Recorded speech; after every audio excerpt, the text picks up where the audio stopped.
गोरखपुर में गोरखनाथ मंदिर के जिस प्रांगण में आज हम हैं, यहां 28 साल पहले 21 साल के एक युवा ने योग दीक्षा ली और योगी बन गया। वही युवा पिछले 5 साल से भारत के सबसे बड़े प्रदेश उत्तर प्रदेश का मुख्यमंत्री है और आज चुनावी मैदान में अपने विरोधियों को ललकार रहा है। राज्य में विधानसभा के चुनावों की गर्मी बढ़ रही है और आज हमारे साथ हैं उत्तर प्रदेश के मुख्यमंत्री श्री योगी आदित्यनाथ। योगी जी, हमसे जुड़ने के लिए आज आपका बहुत बहुत धन्यवाद। धन्यवाद जी आपका। सबसे पहले आपको बहुत बहुत बधाई, आज आपने यहां से नॉमिनेशन फाइल किया। आपको हम लोगों की हार्दिक शुभकामनाएं। धन्यवाद। आखिरकार गोरखपुर ही आप वापस आए, विधानसभा का चुनाव भी आप यहीं से लड़ रहे हैं। गोरखपुर आपकी कर्मभूमि भी रही है, यहां से आपका आध्यात्मिक जुड़ाव भी रहा है।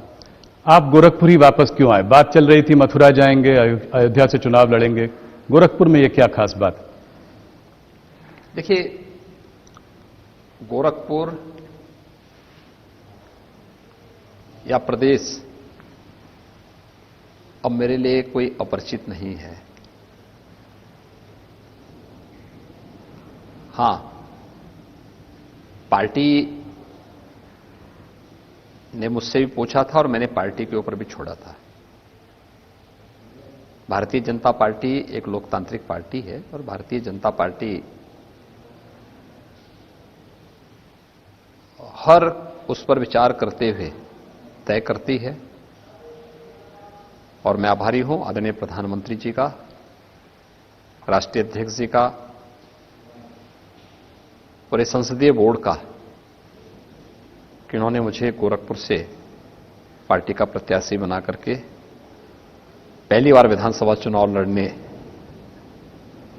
के लिए आज नामांकन भरने की अनुमति दी और आज मैंने भारतीय जनता पार्टी के एक अधिकृत प्रत्याशी के रूप में गोरखपुर विधानसभा सीट से अपना नामांकन फाइल किया है। योगी जी, मैं सबसे पहला सवाल आपसे राजनीतिक सवाल पूछूंगा। 2017 में आप लोगों ने यहां पे इतिहास रचा। आप लोगों को 312 सीट मिली, आपके गठबंधन को 323 सीटें मिली। एक क्लीन स्वीप था। इससे ज्यादा अच्छा 403 सीट में इतनी सीट आ जाना एक अपने आप में उस वक्त बहुत बड़ा अचीवमेंट माना गया। इस वक्त इस चुनाव में आप लोग फिर से 300 का नारा दे रहे हैं, इस बार 300 पार दोबारा। क्या आपको लगता है कि यह इस बार हो पाएगा? देखिए, लोकतंत्र में जन विश्वास किसी भी राजनेता के प्रति एक बहुत बड़ी उपलब्धि के रूप में सो देखा जाना चाहिए और इसमें कोई संदेह नहीं है कि प्रधानमंत्री मोदी जी के प्रति उत्तर प्रदेश और देश ने जो विश्वास व्यक्त किया है 2014 में, 2017 में उत्तर प्रदेश के अंदर, 2019 में फिर देश ने, वह अन्य राजनेता देश की आजादी के बाद हासिल कर पाए हो दिखाई नहीं देता है। इतना प्रचंड जन समर्थन, और वह केवल मुद्दों के आधार पर नहीं बल्कि उन कार्य पद्धतियों के आधार पर जिन्होंने वैश्विक मंच पर भारत की प्रतिष्ठा का प्रश्न रहा हो, भारत के समग्र विकास का रहा हो, गरीब कल्याणकारी योजनाओं का रहा हो, आंतरिक और बाह्य दोनों सुरक्षा के मोर्चे का मुद्दा रहा हो या आस्था का सम्मान का रहा हो, जो कभी नहीं हुआ। मोदी जी ने देश के अंदर उस प्रकार के कार्य करके आम जनमानस के विश्वास को जीता है। यही कारण है कि एक आम नागरिक का विश्वास प्रधानमंत्री जी के प्रति है, वह विश्वास आज बीजेपी को इस भारी समर्थन के रूप में देखने को मिल रहा है। और मेरा मानना है कि उत्तर प्रदेश 5 वर्षों में जिस जीवन के प्रत्येक क्षेत्र में जो कुछ भी कर पाया है, ये प्रधानमंत्री मोदी जी का मार्गदर्शन, उनकी प्रेरणा इसके पीछे रही है। और मेरा यह मानना है कि बीजेपी की उत्तर प्रदेश की डबल इंजन की ये सरकार जन विश्वास पर खरा उतरेगी। 2017 की तर्ज पर 2022 में भी प्रचंड बहुमत की सरकार फिर से बीजेपी नेतृत्व की बनेगी और भारतीय जनता पार्टी 300 पार के अपने लक्ष्य को प्राप्त करेगी। योगी जी, अगर जितने भी अभी तक सर्वे आए, अगर आप सर्वे देखें तो भारतीय जनता पार्टी को 230 से 260 तक सीट बताई है। अलग अलग सर्वे ने अलग अलग वो दिया है। समाजवादी पार्टी की काफी बढ़ोतरी हुई है, पहले उनकी 40 प्लस कुछ सीटें थी, 43 सीटें थी, अब करीब 100 से ऊपर 150 की तरफ भी जाता हुआ दिखाई दे रहा है। क्या आप इस बात को मानते हैं कि ऐसा हो सकता है? आपको लगता है कि 2014 में भाई बहन की पार्टी को भी लोगों ने बहुत हाईलाइट किया था? क्या हुआ था? 2 सीट पाए ना यूपी में। उस समय की प्रदेश की सत्ताधारी दल के बड़े बड़े दावे थे। क्या हुआ था? 5 सीटों पर सिकुड़ गए थे ना। पांचों भी एक ही परिवार के थे। –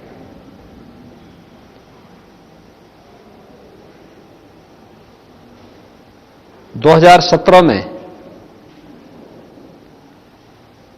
2 लड़कों की जोड़ी आई थी ना, जनता ने खारिज किया। उस समय बड़े बड़े दावे किए जा रहे थे। ओपिनियन पोल हो या एग्जिट पोल हो, उन सब के इतर उत्तर प्रदेश की जनता ने मोदी जी के नेतृत्व पर विश्वास किया था।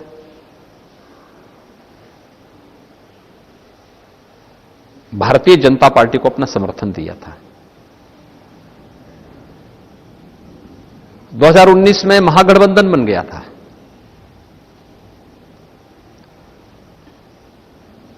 सपा, बसपा, कांग्रेस, लोकदल और भी अन्य तमाम लोग उसके साथ जुड़ गए थे। परिणाम क्या रहा? भारतीय जनता पार्टी 64 सीट पाकर के नंबर 1 पर थी। जी। नंबर 2 पर जो थी वो मात्र 10 सीटें पाई थी, बहुजन समाजवादी पार्टी। समाजवादी पार्टी मात्र 5 सीटों पर सिमट गई और कांग्रेस 1 सीट पाई।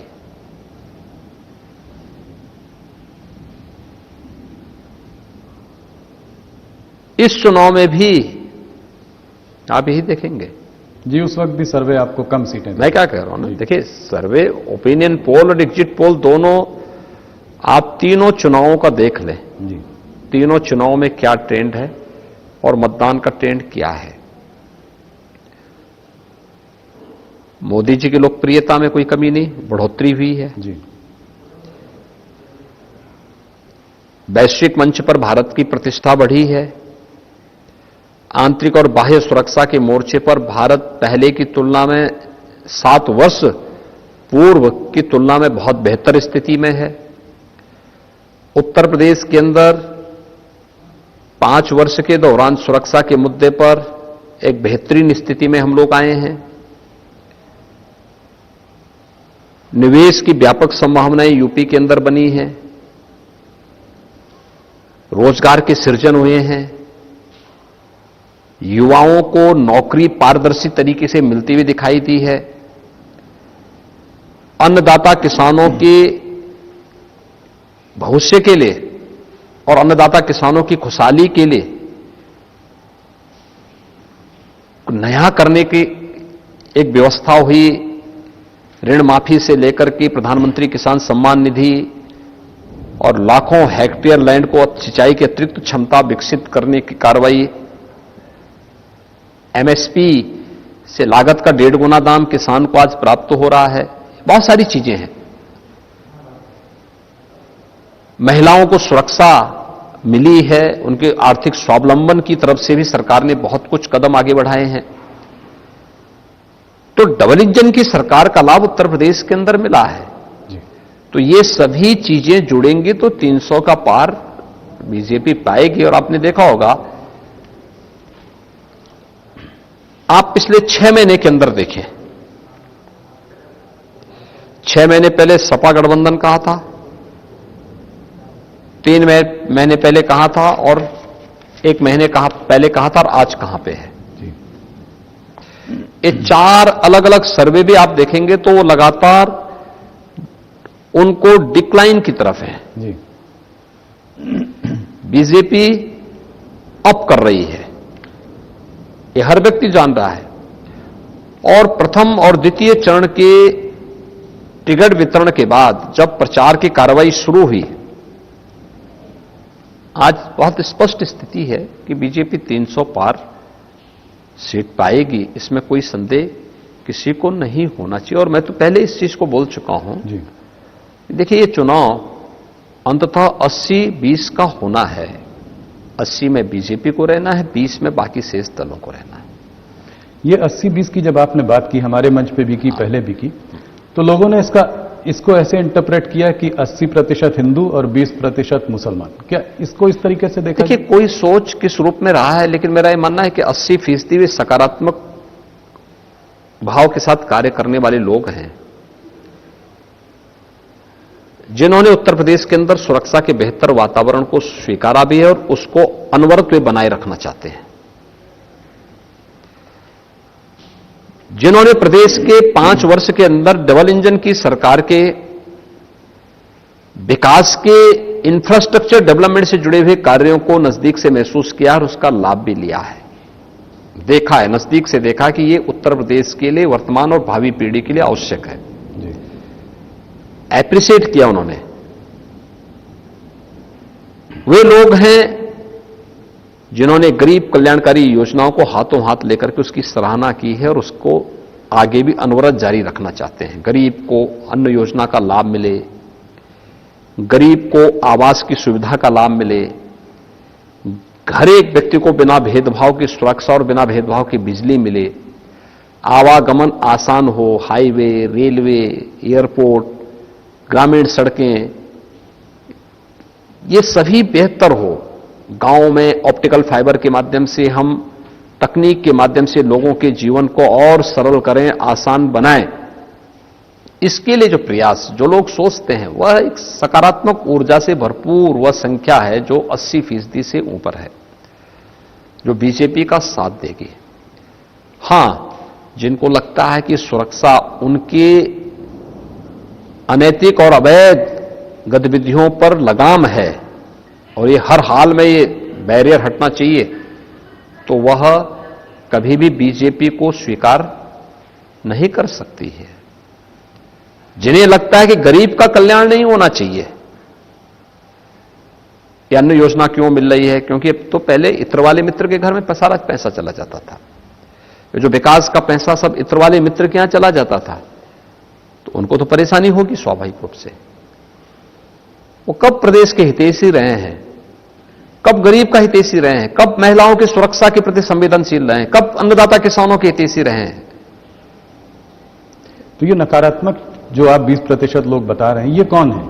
क्या ये कोई मजहब विशेष है? मैंने कहा ना, ये वही लोग हैं जो सुरक्षा के लिए खतरा थे, जी, जिनको विकास अच्छा नहीं लगता था, जिनको प्रदेश की बेटियों की सुरक्षा अच्छी नहीं लगती थी, जिनको दंगा पसंद था, अराजकता पसंद थी, गुंडा टैक्स पसंद था, गरीब कल्याणकारी योजनाएं पसंद नहीं थी, चेहरा देखकर के योजनाओं को बांटना और बंदर बांट करना, जिन्होंने ऐसा काम किया, ये 20% ये वही लोग हैं। और इसलिए ये लोग हमेशा विरोध किए हैं, विरोध करेंगे।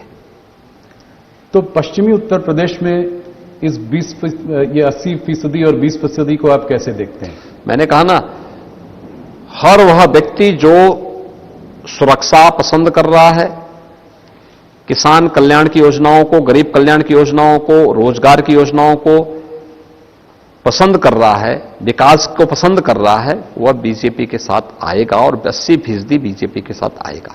कैराना और मुजफ्फरनगर में आपने कहा है कि जिन लोगों को बहुत गर्मी चढ़ी है उनकी आप गर्मी उतार देंगे, यहां तक कि मई जून में आप वहां शिमला बना देंगे। ये आपने एक बार नहीं कई बार कहा है। इसमें कल आप मुजफ्फरनगर जा भी रहे हैं। कौन तो इसमें बुरी बात क्या है? जी, तो कल आप जा भी रहे हैं। मुझे एक बात बताइए, क्या किराना के व्यापारियों को सुरक्षा पाने का अधिकार नहीं है? क्या पश्चिमी उत्तर प्रदेश की बेटियों को और वहां की बहनों को सुरक्षा पाने का अधिकार नहीं है? पूरा अधिकार है। और किसी भी चुनी गई सरकार का यह नैतिक दायित्व बनता है कि बिना भेदभाव की सुरक्षा दें। और मैं इसको बीजेपी सरकार की उपलब्धि मानता हूं कि सुरक्षा का जो वातावरण भारतीय जनता पार्टी की डबल इंजन की सरकार ने दिया है, इस सरकार के इस कार्य को माताओं ने, बहनों ने, बेटियों ने हाथों हाथ लिया है, इसको स्वीकार किया है, हाथों हाथ लिया है। लेकिन जो लोग पहले पलायन के लिए जिम्मेदार थे, दंगों के लिए जिम्मेदार थे, उपद्रव के लिए जिम्मेदार थे, आपराधिक दुनिया के शहंशाह अपने को मानते थे, वे पेशेवर हिस्ट्री सीटर 4.5 साल दुबके हुए थे अपने बिलों में। लेकिन जैसे ही भारत निर्वाचन आयोग ने इलेक्शन की नोटिफिकेशन जारी की और एक पार्टी विशेष ने उनको जब अपना प्रत्याशी बनाया, तो उसके बाद से फिर वे धमकाने लग गए वहां मतदाताओं को, व्यापारियों को, गरीबों को, किसानों को। बेटियों की सुरक्षा के लिए फिर थ्रेट आने लग गए।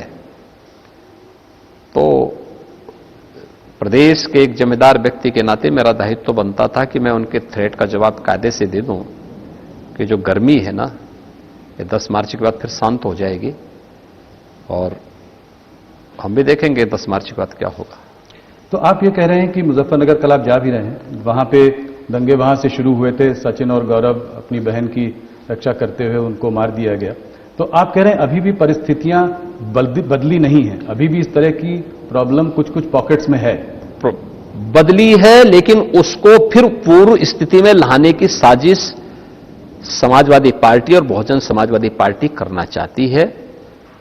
समाजवादी पार्टी का गठबंधन और बहुजन समाजवादी पार्टी या कांग्रेस आज भी इसी फिराक में है कि पूर्व की स्थिति, दंगों की स्थिति लाई जाए, पलायन की स्थिति लाई जाए।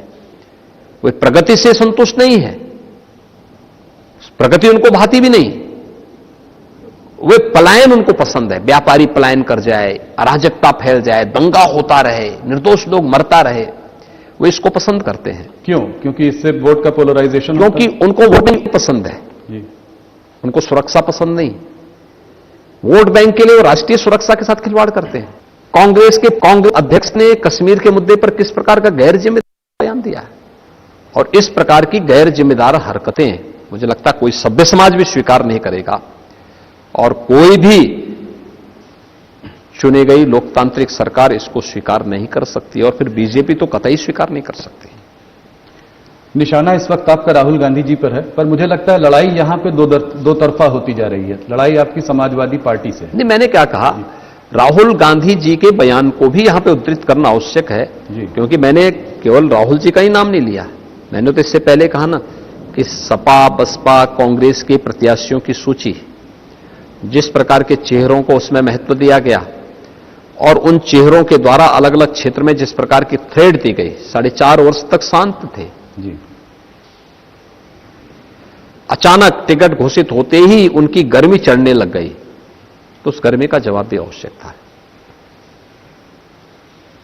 आप ये बताइए कि आप एक बहुत बड़ा मुद्दा प्रदेश में ये मानते हैं कि लॉ एंड ऑर्डर की सिचुएशन आपने बहुत इंप्रूव की। आप चुनाव का ये बड़ा भारी मुद्दा लेके, चाहे आप हों, चाहे प्रधानमंत्री हों, अमित शाह जी हों, सब लोग इसके बारे में बात करते हैं।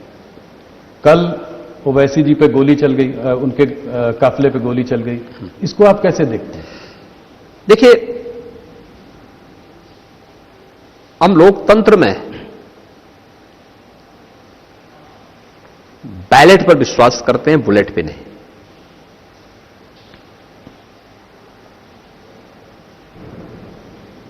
इस प्रकार की कोई भी घटना अस्वीकार्य है। मंच पे उनके अपने भाषण होंगे, हमारे अपने भाषण होंगे, हमारे मत वैचारिक मतभेद हो सकते हैं, लेकिन इस प्रकार की किसी को भी सुरक्षा के साथ खिलवाड़ करने की छूट नहीं दी जा सकती है। एक दूसरा, मैं सभी दलों के नेताओं से भी इस बारे में अपील करूंगा कि मंच से भाषण देते समय इस बात को ध्यान में रखें कि हर वर्ग की भावनाओं का भी सम्मान होना चाहिए। हम वोट बैंक के लिए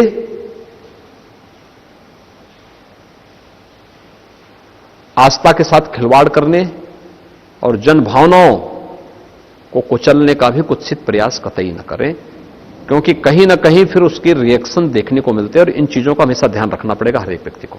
तो आप ये कह रहे हैं कि ओवैसी जी ने पहले बहुत सारे बयान दिए, उन्होंने कहा है मोदी जी हरदम प्रधानमंत्री नहीं रहेंगे, योगी जी हरदम मुख्यमंत्री नहीं रहेंगे, जिस दिन ये हटेंगे उस दिन हम देख लेंगे। तो आपको लगता है ये इन सब चीजों की वजह से हो रहा है? नहीं, देखिए ऐसा नहीं, सुरक्षा मिलनी चाहिए उनको, और उनको राज्य सरकार ने सुरक्षा पहले से दे रखी है। हमने उनको Y+ की सुरक्षा पहले से दे रखी है और उनके पास सुरक्षा है, और सुरक्षा उनको मिलनी भी चाहिए। राज्य के अंदर हर नेता को जो पहले से कार्यक्रम जिनके मिलते हैं उनको सुरक्षा भी दी जाती है। हां, ओवैसी जी कल जिन क्षेत्रों के दौरे पे गए थे उनका कोई भी पूर्व निश्चित कार्यक्रम जनपद, जिला प्रशासन को या राज्य सरकार को नहीं मिला था। लेकिन फिर भी अगर कहीं कोई कार्यक्रम है, सभा के लिए परमिशन लोगों ने लिए होगी, वो अपने आप में पर्याप्त है, उस आधार पर यह दायित्व बनता है सुरक्षा देने का, और पुलिस ने तत्परता से उन लोगों के खिलाफ कार्रवाई भी की है जो लोग इसमें सम्मिलित थे। ओवैसी को आप कितना बड़ा फैक्टर मानते हैं मुस्लिम वोटर्स के हिसाब से? देखिए, वो अपने दल के नेता हैं, हर दल का नेता बड़ा है, कोई छोटा नहीं कोई बड़ा नहीं, हर दल का नेता अपने आप में बड़ा है, हम उसको छोटा और बड़ा करके आंक नहीं सकते। जहां आप 80% और 20% की बात कर रहे हैं, वहां पे ऑपोजिशन समाजवादी पार्टी स्वामी प्रसाद मौर्य वो 85% और 15% की बात कर रहे हैं। वो इस चुनाव को बैकवर्ड वर्सेस फॉरवर्ड का कलर दे रहे हैं। आपको क्या लगता है,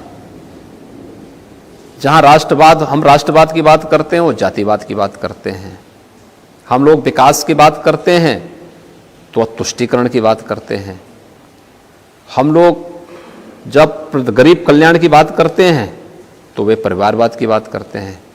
सच्चाई तो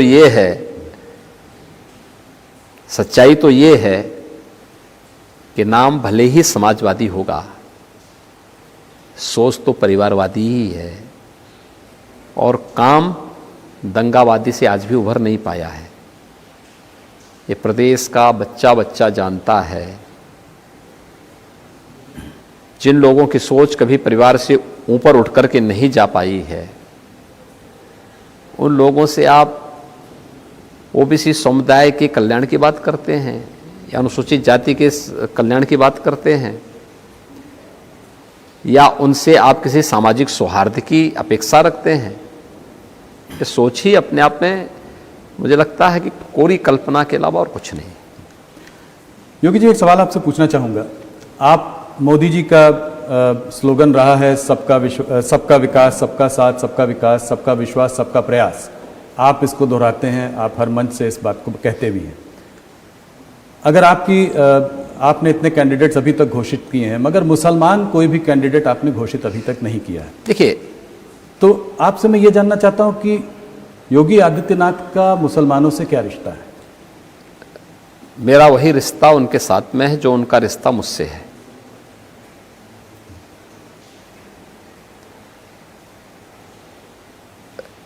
उत्तर प्रदेश सरकार में मेरे मंत्रिमंडल में एक मुस्लिम मंत्री हैं जी, श्री मोहसिन रजा जी। केंद्र सरकार में मंत्री हैं नकवी जी, और भी इस प्रकार के चेहरे हैं जी। आरिफ मोहम्मद खान जी आपके जो हैं केरल के गवर्नर के रूप में अपनी सेवाएं दे रहे हैं। हमारा किसी चेहरे से, किसी व्यक्ति से या किसी जाति या मजहब से कोई विरोध नहीं है, लेकिन हां,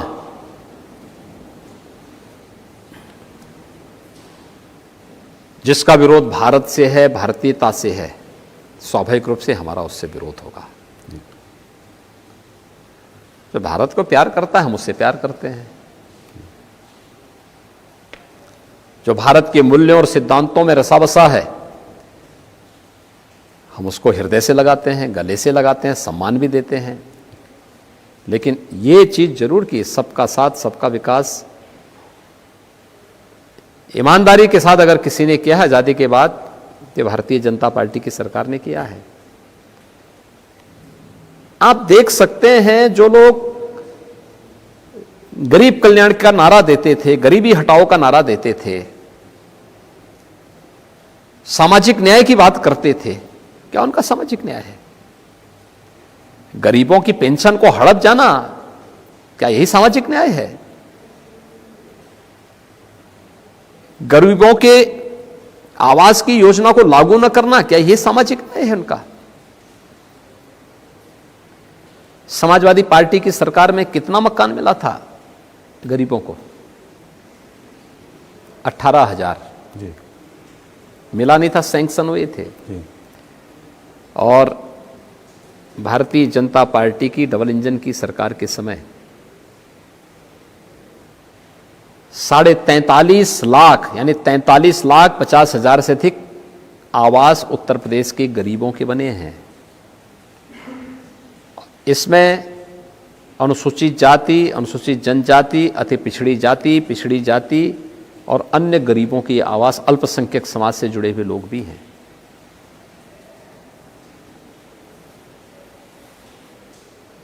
चेहरा देख करके योजना का लाभ नहीं दिया गया। आप कह रहे थे मुसलमान भी हैं। मैं क्या कह रहा हूं, सभी लोग इसमें तो वो हमारा नागरिक है भाई, क्यों नहीं उसको मिलना चाहिए? जी। शासन की योजना में कोई भेदभाव नहीं, सबको सुरक्षा, सबको योजना का लाभ, सबको सम्मान, सबको, लेकिन तुष्टीकरण किसी का नहीं होगा। हम व्यवस्था को भारत के संविधान के अनुरूप चलाएंगे। हमारी व्यवस्था व्यक्ति, जाति, मत और मजहब का आधार नहीं बन सकती। यही भारत का सेकुलर स्टेटस है। सेकुलरिज्म का मतलब हिंदू विरोध नहीं हो सकता, और सेकुलरिज्म का मतलब तुष्टीकरण भी नहीं हो सकता। बिल्कुल। और सरकार उसी दिशा में कार्य कर रही है। हम जहां बैठे हैं गोरखनाथ मंदिर में, नाथ संप्रदाय में, तो मुसलमानों से आप, बहुत मुसलमान आपसे जुड़े हुए हैं नाथ संप्रदाय से, और योगी और फकीर लोग तो साथ में बहुत, मैं इस परिसर में भी देखता हूं इतनी दुकानें हैं मुसलमानों की हैं।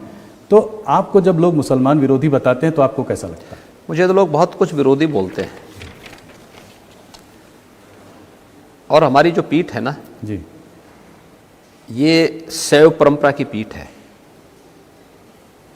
तो शैव परंपरा से दीक्षित होने के नाते हम लोग जहर पीते हैं और अमृत बांटने का काम करते हैं, तभी वही सच्चा योगी होता है। इसलिए सबके उसको पाते जाओ, लेकिन जो अच्छा होगा वो करते जाओ।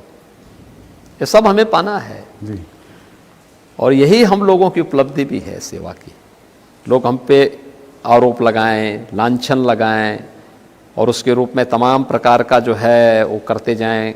अलग अलग प्रकार के लोग अलग अलग प्रकार की बात करेंगे, लेकिन बिना रुके, बिना डिगे, बिना झुके और बिना डिगे लोक कल्याण के पथ पर निरंतर चलेंगे, सुरक्षा के पथ पर निरंतर चलेंगे, पार्टी के लोक कल्याण संकल्प पत्र को अक्सरशः लागू करेंगे।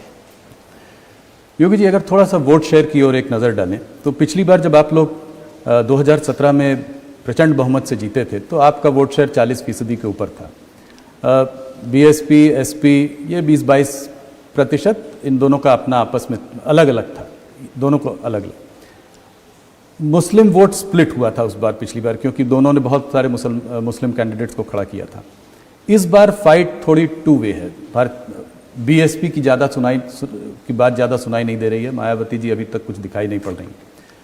तो क्या आपको लगता है कि जो और वोट बैंक छोटे मोटे इनसे जुड़ रहे हैं, जैसे कि राजभर हो गए, जाट हो गए, तो ये सब मिलजुल कर मुस्लिम यादव पहले से समाजवादी पार्टी के संग रहा है, ये सब मिलजुल कर कुछ इस बार एक फाइट दे सकते हैं?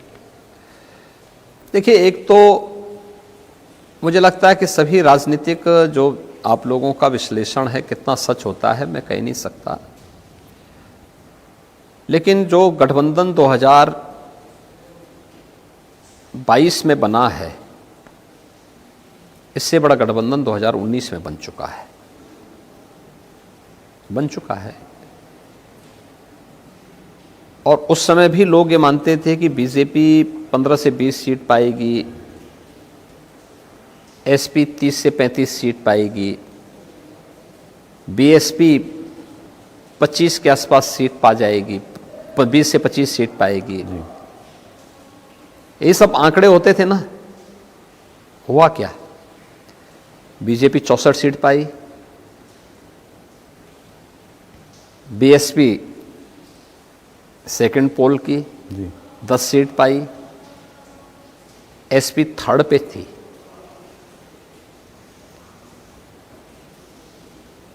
आप ये मान के चलिए कि ये जो गठबंधन है इससे बड़ा गठबंधन 19 का था। ये सभी दल तब भी एक थे।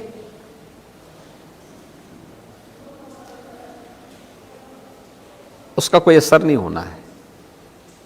अब ये गठबंधन से ऊपर उठ चुका है चुनाव। फर्स्ट फेज का इलेक्शन होने दीजिए ना। ये इलेक्शन सुनामी बनेगा और भारतीय जनता पार्टी प्रचंड बहुमत के साथ प्रदेश के अंदर सरकार बनाएगी। क्या आपको लगता है जाट और मुसलमान इस पर साथ में आ सकते हैं? देखिए, मुझे तो जमीन पे नहीं दिखाई देता है। और जो बयान हैं 2013, 2014 और कैराना का प्लान पश्चिमी उत्तर प्रदेश में कोई व्यक्ति नहीं भूल सकता। और टिकट घोषित होने के बाद जिस प्रकार के थ्रेट आए हैं एसपी बीएसपी के प्रत्याशियों के द्वारा, उसको भी पश्चिमी उत्तर प्रदेश का नागरिक कभी विस्मृत नहीं कर सकता। इसलिए मुझे नहीं लगता है कि अगर कोई गफलत में हो तो अलग विषय है जी।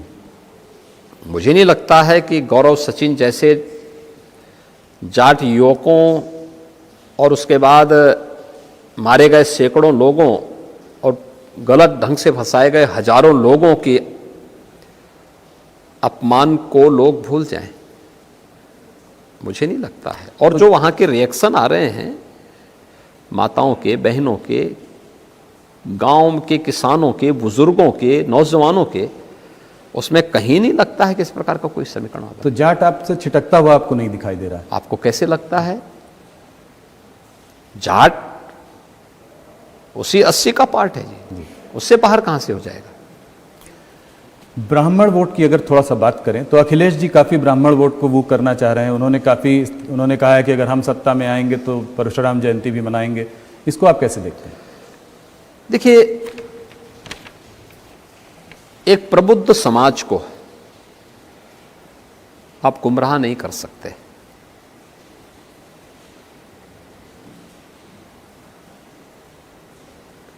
जो लोग सामाजिक व्यवस्था और इस पूरी व्यवस्था को मजबूती प्रदान करते हों, भारत की आस्था, क्या एक प्रबुद्ध समाज इस बात को स्वीकार करेगा कि राम भक्तों पर गोली चलनी चाहिए? क्या वो स्वीकार करेगा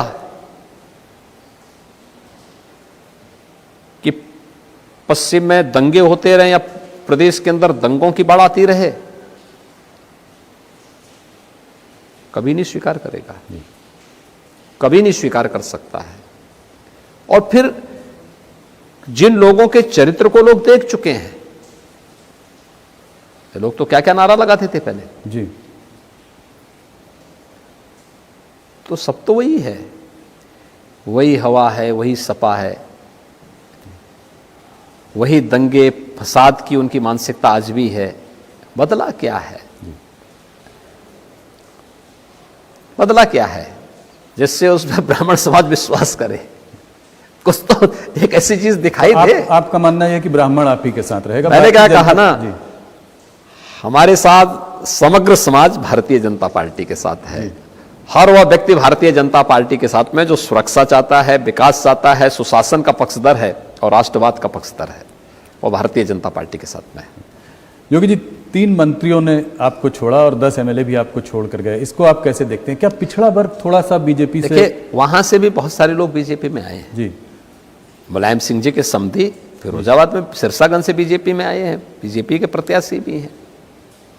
उनके ऊपर ऐसे ही परिवारवाद का आरोप कम लगेगा, कुछ परिवार वालों को आपने ले लिया है। वो तो अंतिम सिलसिला है, वो तो वहां पे वो कम नहीं होने वाला, वो सोच तो घूम फिर करके वही जानी है।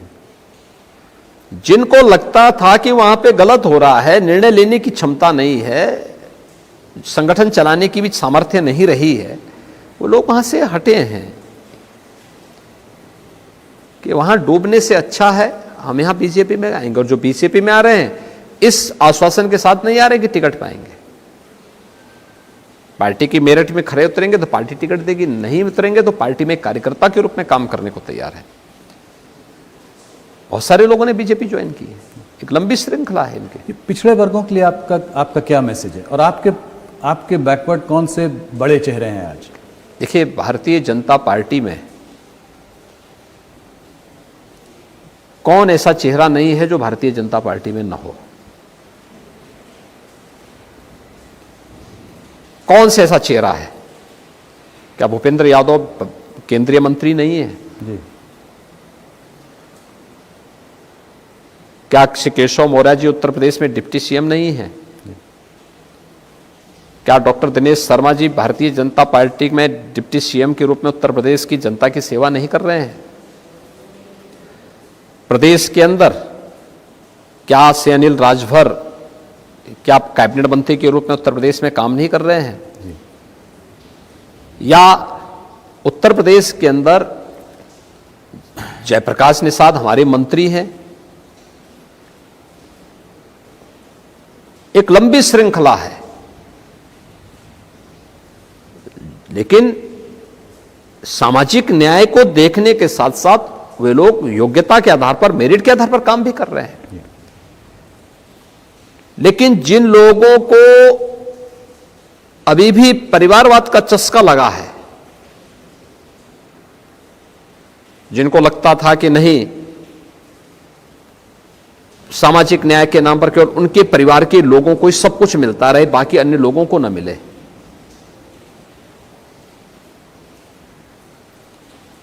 तो उन लोगों को तो बुरा लगेगा ही। जी, हमारे यहां कौन नहीं है? हमारे पास हमारा प्रदेश अध्यक्ष पिछड़ी जाति के हैं, रमाशंकर पटेल हमारी सरकार में मंत्री हैं, क्या पिछड़ी जाति के नहीं है क्या?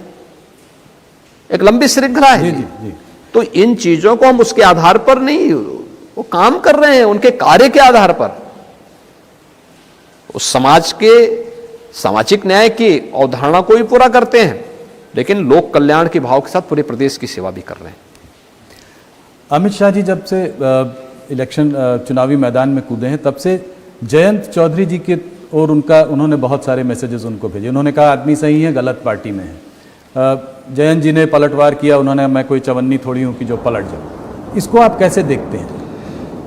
देखिए, अमित शाह जी देश के गृह मंत्री हैं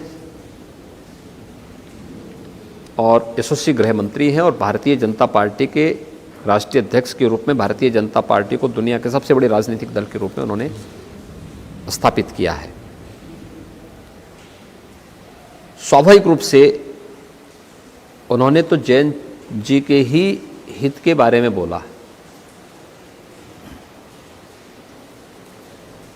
कि हो सकता है वह अच्छे हों, लेकिन एक बुरे दल में फंसे हुए हैं। जो दल स्वयं डूब रहा है उसी के साथ जुड़ रहे हैं, तो डूबती हुई नैया में आप सवारी करेंगे तो उसका परिणाम क्या होगा? उसको गलत तरीके से जयंत जी ने लिया है तो ये गलती जयंत जी की है। जयंत चौधरी के बारे में हर व्यक्ति जानता है कि बेचारे कभी दिल्ली से बाहर निकलते नहीं,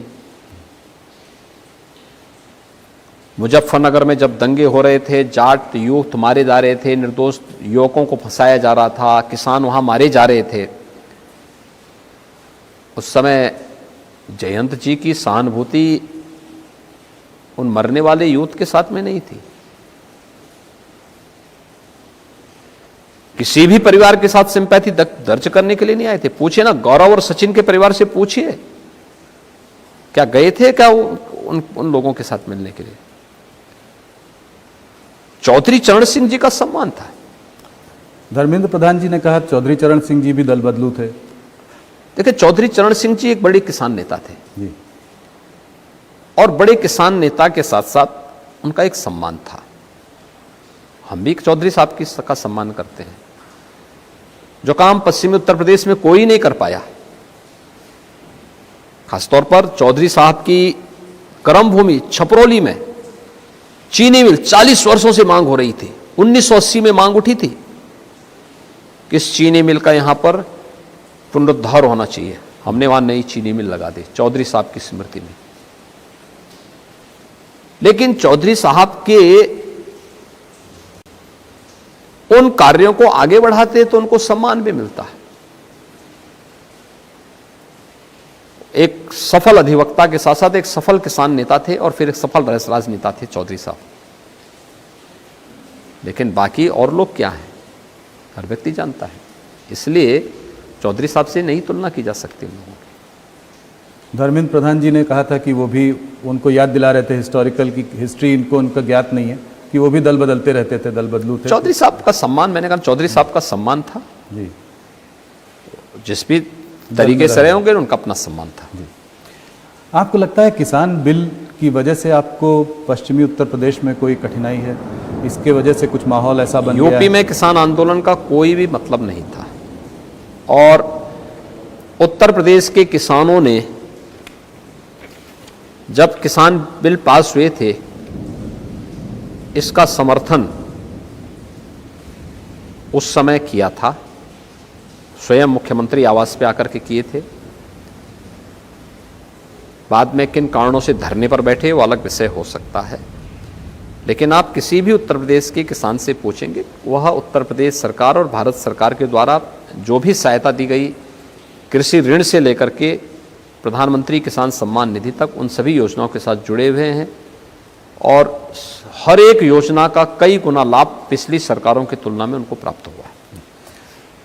प्रियंका गांधी फैक्टर इस चुनाव में दिखाई पड़ रहा है आपको कहीं भी?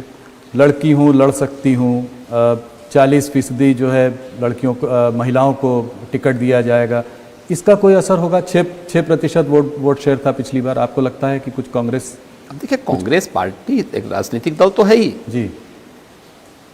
अब उनको उतने लोग मिले कि नहीं मिले, एक प्रश्न तो ये। दूसरा ये है कि जनता जनार्दन कितना उनको पसंद करती है, कितनी उनकी लोगों की उपस्थिति है, ये भी देखती है। इसलिए जो है राजनीतिक दल के रूप में इनको चुनाव लड़ने का पूरा अधिकार है।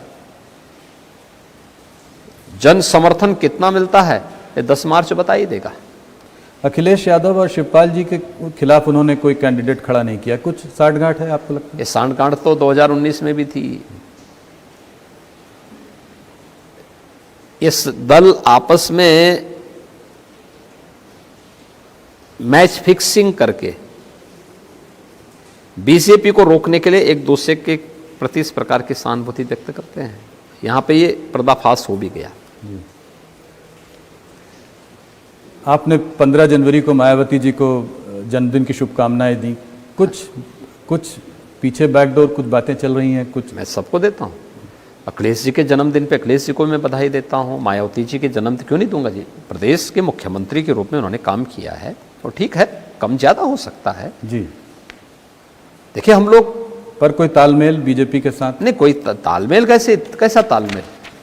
बीजेपी अलग लड़ रही है, सपा अलग लड़ रही है, बसपा अलग लड़ रही है, लेकिन जन्मदिन पे बधाई क्यों नहीं देंगे?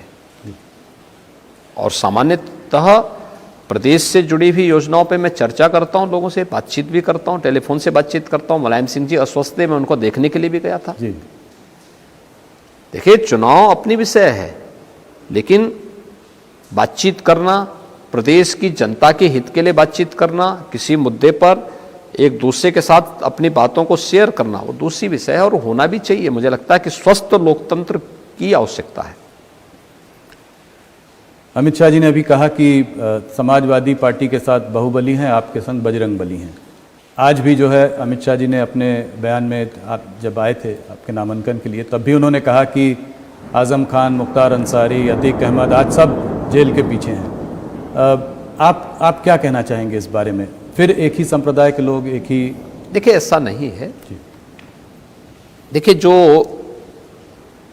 जब पेशेवर अपराधी और माफिया जो समाज में व्यापक आतंक का कारण बना हो, उसी जाति में है तो हम कहां से लेके आ जाएंगे दूसरी जाति से?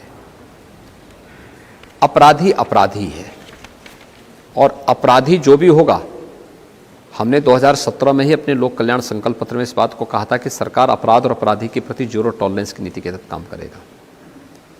काम करेगी, और सरकार ने काम करके दिखाया है। सच है कि भारतीय जनता पार्टी जो कहती है वो करती है। टिकट वितरण की सूची आप देख सकते हैं ना, सपा, बसपा, कांग्रेस ने कैसे लोगों को दिया है, और बीजेपी ने किन लोगों को दिया है। सामाजिक न्याय और संतुलन अगर आपको देखना तो बीजेपी की सूची में दिखेगी। पेशेवर हिस्ट्री सीटर, दंगाई को देखना है तो वह बाकी अन्य दलों में कहीं ना कहीं मिल जाएंगे, और मुझे लगता है जनता ये सब देख रही है। 2017 में भारतीय जनता पार्टी के चेहरा जो थे मोदी जी थे, प्रचंड बहुमत मिला। क्या ये कहना सही होगा कि इस बार जो भी आपको सीटें मिलेंगी वो एक आप पर रेफरेंडम होगा? देखिए, चुनाव पार्टी लड़ती है। हम लोग पार्टी के कार्यकर्ता के रूप में चुनाव का पार्ट हैं, और हम लोगों ने जो कुछ भी किया है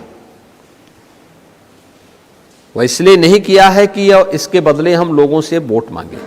ये इसलिए किया है क्योंकि हमारा दायित्व था। अपनी उस जवाबदेही का निर्वहन करने के लिए हम लोगों ने इस कार्य को किया है, और हम चुनावी मैदान में इसलिए हैं जिससे जो सुरक्षा मिली है, जो डेवलपमेंट के कार्य प्रारंभ हुए हैं, जो गरीब कल्याणकारी योजनाएं प्रदेश के अंदर लागू हुई हैं और तीव्रता के साथ आगे बढ़ रही हैं, ये अनवरत चलते रहना चाहिए, इसमें और गति आनी चाहिए। इसके लिए भारतीय जनता पार्टी प्रदेश के अंदर आवश्यक है। तो उसको आप अपना रेफरेंडम कहेंगे कि इस बार जो है? मैंने कहा ना, हमारे लिए तो हर दिन अपने आप में एक परीक्षा होती है। हमारे लिए सत्ता ये सुख भोगने या प्रतिष्ठा प्राप्त करने का माध्यम नहीं होता है। सत्ता को हम लोगों ने हमेशा परीक्षा पे खरा उतरने का एक माध्यम माना है, और हर एक दिन उस परीक्षा के दौर से गुजरे हैं। हर एक मुद्दे पर इन कार्यक्रमों को आगे बढ़ाया है, चाहे वह कोरोना प्रबंधन हो, पूर्वी उत्तर प्रदेश में इंसेफ्लाइटिस के उन्मूलन का हो, बहुत बड़ा काम किया, या फिर प्रदेश के अंदर गांव, गरीब, किसान, नौजवान, महिलाएं और समाज के प्रत्येक तबके के हितों को संवर्धन करना हो, या इंफ्रास्ट्रक्चर डेवलपमेंट के बड़े बड़े प्रोजेक्ट को प्रदेश के अंदर लागू करने का हो। और कुछ तो ऐसे कार्य हुए हैं जो 70 वर्षों में नहीं हो पाए थे। अनुमान करिए, 70 वर्षों में प्रदेश के अंदर 12 गवर्नमेंट मेडिकल कॉलेज बने थे।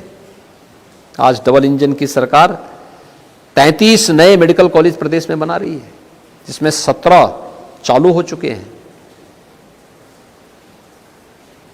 बाकी 16 पर कार्य चल रहा है वर्तमान में। इसी प्रकार से प्रदेश के अंदर एक्सप्रेसवे का देखेंगे, 70 वर्षों में 1.5 एक्सप्रेसवे बन पाया था। आज प्रदेश में 9 एक्सप्रेसवे का कार्य चल रहा है। पूर्वांचल एक्सप्रेसवे राष्ट्र को समर्पित हो गया है। बुंदेलखंड एक्सप्रेसवे युद्ध स्तर पर कार्य चल रहा है, अपने अंतिम चरणों में चल रहा है। गोरखपुर लिंक एक्सप्रेसवे प्रगति पर है। गंगा एक्सप्रेसवे पर काम प्रारंभ हुआ है। दिल्ली मेरठ 12 लेन का एक्सप्रेसवे चालू हो चुका है। गोरखपुर से सिलीगुड़ी काशी से कोलकाता, लखनऊ से कानपुर, ये सभी एक्सप्रेसवे जी बनने की प्रक्रिया के साथ आगे बढ़ चुके हैं। जी ये फर्क बहुत स्पष्ट है और ये हर एक क्षेत्र में, एयर कनेक्टिविटी में 2070 वर्षों में उत्तर प्रदेश के अंदर 2 सिटी वायु सेवा से जुड़े थे, लखनऊ और वाराणसी। इस समय 9 सिटी 75 स्थानों पर देश और दुनिया के अंदर वायु सेवा की सुविधा दे रही है और हम लोग 11 नए एयरपोर्ट बना रहे हैं जी 5 आने वाले समय 5 इंटरनेशनल एयरपोर्ट वाला यूपी पहला राज्य होगा। जेवर का हमारा एयरपोर्ट एशिया का सबसे बड़ा एयरपोर्ट बनने जा रहा है। ये चीजें अगर आप देखेंगे तो ये जो परिवर्तन हुआ है, जी ये परिवर्तन पिछली सरकारों का इस सरकार के उस फर्क को बहुत साफ कर देता है। योगी जी, भारतीय जनता पार्टी एक बहुत बड़ी पार्टी है, स्वाभाविक है थोड़ी बहुत खेमेबाजी यहाँ पर भी है। मोदी जी ने कुछ महीनों पहले आपके ऊपर हाथ रखा और एक बहुत बड़ा स्ट्रांग मैसेज पार्टी को दिया कि सब एक साथ हैं, सब एक साथ लड़ रहे हैं। आप अपनी केमिस्ट्री मोदी जी के संग कैसे देखते हैं? कब मिले थे आप उनसे पहली बार? देखिए, मोदी जी देश के नेता हैं, पार्टी के सर्वोच्च नेता भी हैं और एक अभिभावक के रूप में उनका सानिध्य और मार्गदर्शन प्रधानमंत्री के रूप में भी, नेता के रूप में भी सदैव मिलता है। वे अभिभावक हैं, अभिभावक से मतभेद होने का तो प्रश्न ही नहीं होता जी। जी जी नहीं, बहुत हम लोग किया, हर मन से आपके बारे में बहुत हम लोग जो भी कर रहे हैं जी और जो कुछ भी कर पाए हैं वह प्रधानमंत्री मोदी जी के ही मार्गदर्शन में हमें सफलता प्राप्त हो पाई। भव्य कुंभ और दिव्य कुंभ हो, इंफ्रास्ट्रक्चर डेवलपमेंट का हो, इंसेफ्लाइटिस के उन्मूलन का हो, या फिर प्रदेश के अंदर जो कुछ भी अच्छा दिखता है उसके पीछे प्रेरणा और मार्गदर्शन मोदी जी का है। आज अमित शाह यहाँ पे आए, उन्होंने आपके काम की बहुत सराहना की, आपने भी अमित शाह जी के काम की बहुत सराहना की। आपने कहा आज भारतीय जनता पार्टी को सबसे बड़ी पार्टी उन्होंने बनाया है। 2014 में उन्होंने जो यूपी में बीजेपी की जो साख बनाई, 2017 में जो क्लीन स्वीप हुआ उसमें उनका योगदान, आपकी इस केमिस्ट्री की भी आज बहुत चर्चे हुए। देखिए, हम तो हमेशा बोलते हैं जी, अमित शाह जी देश के यशस्वी गृह मंत्री हैं, भारतीय जनता पार्टी में के राष्ट्रीय अध्यक्ष के रूप में और उत्तर प्रदेश के प्रभारी के रूप में उन्होंने जो कार्य किए हैं यूपी में, हर एक ने उसको स्वीकारा, हर व्यक्ति इस चीज को वो करता है। और जो यूपी में संभव था, एक यानी गांव-गांव में जाकर के बूथ स्तर के कार्यकर्ताओं के साथ संवाद बना करके उन्होंने इसे अचीव किया। स्वाभाविक रूप से जो चीज उन्होंने की है, और उत्तर प्रदेश विधानसभा लोकसभा 2014 के लोकसभा चुनाव में भी, 2017 के पूर्व भी हमने उनकी कार्यपद्धति को बहुत नजदीक से देखा है। लोक कल्याण संकल्प पत्र जब बना था तो प्रधानमंत्री जी के मार्गदर्शन में आदरणीय अमित शाह जी ने ही उसको पूरा ड्राफ्ट कराया था, जिसमें सुरक्षा के मुद्दे हों या फिर परंपरागत उद्यम को प्रोत्साहित करने के लिए हो। आज हम जो 1 डिस्ट्रिक्ट 1 प्रोडक्ट की योजना चलाते हैं, जो देश की एक ब्रांड, यूपी की एक ब्रांड बनी है और यूनियन बजट में स्थान प्राप्त करती है, उसके पीछे आदरणीय प्रधानमंत्री जी और आदरणीय गृह मंत्री जी का ही मार्गदर्शन था। हमने लोक कल्याण संकल्प पत्र में उसको स्थान दिया था जी। अलग विषय था कि हमने परंपरागत उद्यम की बात की थी। एक जनपद एक उत्पाद का नाम बाद में हमने प्रधानमंत्री जी की प्रेरणा से उसका नाम दिया, लेकिन ये उस समय ही ये सारी चीजें हुई थी। तो जब कोई नेता करेगा तो उनके बारे में बोलेंगे भी जी। और हमें बोलना भी चाहिए कि हमारे इस नेता ने ये काम किया है, उन्हें इसका लाभ मिलना भी चाहिए, वो सम्मान मिलना भी चाहिए। उस सम्मान के हकदार है, हमने सम्मान दिया है और मैं आभारी हूं कि आज वो मेरे नामांकन में जी उन्होंने भी आए भी। आज आपके मीडिया सलाहकार ने एक रोचक ट्वीट भी किया, आप दोनों की पिक्चर साथ में डाली और कहा जो पत्रकार गड़बड़ कर रहे हैं उनकी रातों की नींद उड़ जाएगी ये देखकर। नहीं, देखिए, हमारे गड़बड़ पहले भी नहीं था, गड़बड़ आज भी नहीं है जी। हम पहले भी एक थे, आगे भी एक हैं। जी बिल्कुल। देश के हित के लिए समर्पित नेता मिलना, मोदी जी जैसा नेता मिलना ये देश का सौभाग्य है। और सचमुच कोई भी भारतीय, और देश के अंदर हो देश के बाहर हो, आज इस बात को स्वीकारता है कि यशस्वी नेतृत्व ही भारत को विश्वगुरु के रूप में स्थापित करेगा, और मोदी जी के नेतृत्व में हो रहा है, दिख भी रहा है। मेरा आखिरी सवाल, आज हम लोग गोरखनाथ मंदिर में ये इंटरव्यू कर रहे हैं, यहाँ पे बैठे हैं। अगर मैं सही हूँ तो आप 1994 में बसंत पंचमी के दिन 21 साल के थे और आपने दीक्षा ली थी।